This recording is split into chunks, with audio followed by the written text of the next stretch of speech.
I'm Dave Maynard, and now we're going to talk about archaeology in the New Testament. Like archaeology does for the Old Testament historical accuracy, it does the same thing for the New Testament. Now, the New Testament covers a lot less years than the Old Testament. New Testament covers, I would say, from maybe 6 or 7 BC to about 96 AD. But there is abundant archaeological evidence during this time period.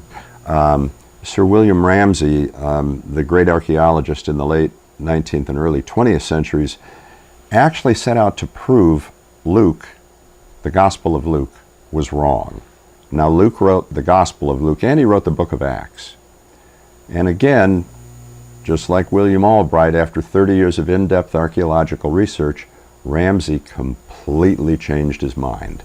Expecting that he would disprove a large portion of Luke Acts, the academic world was shocked by his conclusion. Ramsay's research confirmed the Gospel of Luke and the book of Acts' historical accuracy. As a result of his research, he became a Christian. There are many traditional sites in Israel that relate to the time of Jesus. There's the Church of the Annunciation, the birthplace of John the Baptist, the Church of the Nativity, which is Jesus' birthplace, where Jesus was baptized, Peter's house in Capernaum, there's so many things like that. In fact, part of the frustrating thing is when my wife and I did go see the Holy Land in the spring of 2017,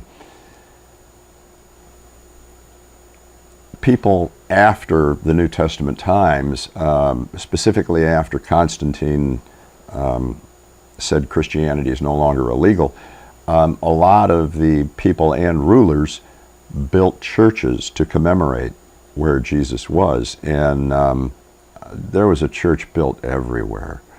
I mean, right on the site of the crucifixion of Jesus, they built a church, and it's so ornate on the inside. Some of these places I could just close my eyes and I could visualize how it was in the first century.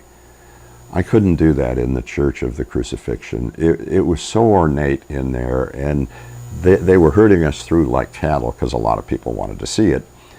And they even had a place, they had a cross with Jesus on the cross where they said, this is the place where we think the cross was placed. And and it was so, everything was so ornate. There was a lot of brass, silver, might have even been some gold in there. And it almost kind of spoiled it for us. It was almost kind of like, hey, Jesus wouldn't have gone with all this ornate stuff. But it was really good to see all that stuff. We went out on a boat on the Sea of Galilee, which is really just a big lake. And while we were out there, our Jewish guide had the people on the boat play Christian praise and worship music, and that was probably the best worship my wife and I have ever had. It was incredible. We were with a group of other Christians. But there are several cities and places that they mention throughout the New Testament that they've now found. Caesarea, which was the Roman capital of Palestine, the Mount of Olives, the Jerusalem Temple. We found the Wailing, or the Western Wall. That's part of it. The Garden of Gethsemane, that was gorgeous. They left some of that just as it was. Now, yes, they did build a church on it, but there is a small part where some of those olive trees, they might have been there when Jesus was there. I'm not sure if they were that old. I think they were. But it was beautiful just to sit and contemplate what took place there. There was the city of Philippi. There was Miletus, the whole Galilee region.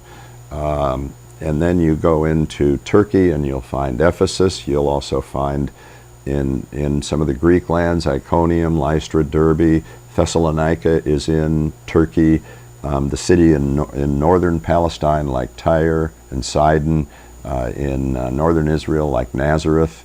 In fact, in 1990, so that not too long ago, construction workers broke through to a burial cave that had been sealed up since Rome destroyed Jerusalem in 70 AD, and this was in Jerusalem. They found an ossuary with the name of Caiaphas on it. Now, an ossuary was a little box like this that you would put the dead person's bones in, and then they would write usually the name of the person on there.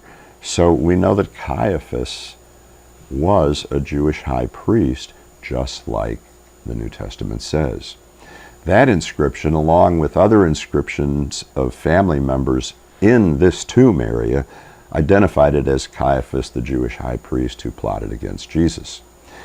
During another excavation in the city of Caesarea, a slab was found dedicating the theater there, and it had Pontius Pilate's name on it. So we know he existed. In 1945, archaeologists discovered two first century ossuaries, say that real fast, outside of Jerusalem that were marked with crosses on them. One of them had on them, Jesus help, and the other one had on it, Jesus let him arise. Experts date those two ossuaries to around 50 AD. It's conceivable these people were eyewitnesses to the resurrection of Jesus Christ. Just recently, the ossuary of James, the brother of Jesus, was found, and it read, James, son of Joseph, brother of Jesus. Now, some people are still saying that's not 100% certain. I mean, the writing was, but they're not certain that it's not a fake. But a lot of archaeologists are saying, no, this is the real thing. Again, I could go on, but I think you get the picture. Again, I have, on my website, I have listed several of these examples of where they found something and what the Bible says about it and how it fulfills what the Bible says. The New Testament is so well documented. Again, for further proof, you can read a little booklet called Can Archaeology Prove the New Testament by Ralph O. Muncaster, and again, New Evidence That Demands a Verdict by Josh McDowell. There's also an excellent book called Archaeology in the New Testament by John McRae. And again, some of the Bible or some of the archaeological reference books out there are wonderful on the New Testament. Now again, is there a lot of stuff in the New Testament that archaeology hasn't proved yet or hasn't discovered yet? Yeah, there is. But again, that doesn't mean they didn't exist. It just means they haven't found proof of them yet. And like I say, archaeology is still a relatively new science. And it really didn't, I mean, yes, it kind of took off in the late 1700s, but it really didn't take off until the early 20th century, around the 1920s.